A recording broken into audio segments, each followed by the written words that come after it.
Hello, today I'm going to talk about alimony options in mediation and specifically providing a lump sum in lieu of alimony. This is Anju Jessani with Divorce with Dignity Mediation Services. So usually when you pay alimony, you pay a number of months alimony for a period of time. And that is dependent on the statutory factors in your state. Some states have formulas, some don't. I practice in New Jersey where we don't. But people negotiate alimony, both the amount and the term. So for some of my clients, once they've negotiated an amount and a term, they may choose to pay a lump sum instead of paying those alimony and periodic payments. I'll give you an example of my clients, Jack and Diane.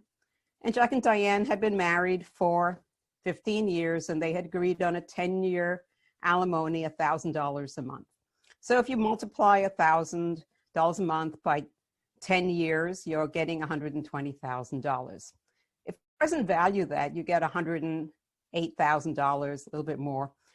But that's really not the end of the story, because when you take a lump sum, there are risks on both sides. In New Jersey, alimony is modifiable if there's a change in circumstance for each party.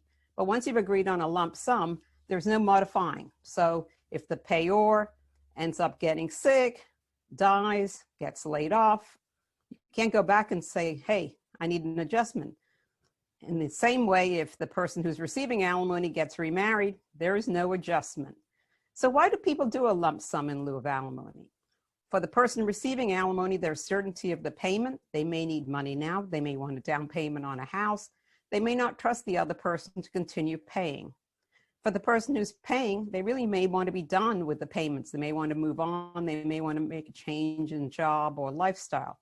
So the lump sum can work with both people. So let's go back to Jack and Diane.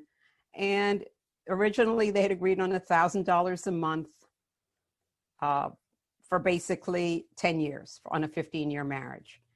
Ultimately, when we present valued it, it came down to $108,865. But they further reduced that to $80,000 and agreed on that as a lump sum in lieu of alimony. Both were satisfied with that. Both felt they were getting a reasonable agreement. And this is only something you can do in mediation or in a negotiated settlement. Have a lump sum in lieu of alimony. A court cannot order this. So if you're thinking of divorcing and want to talk about alimony options and specifically a lump sum in lieu of alimony, please give me a call. I'm Anju Jessani with Divorce with Dignity Mediation Services, saving dollars, making sense.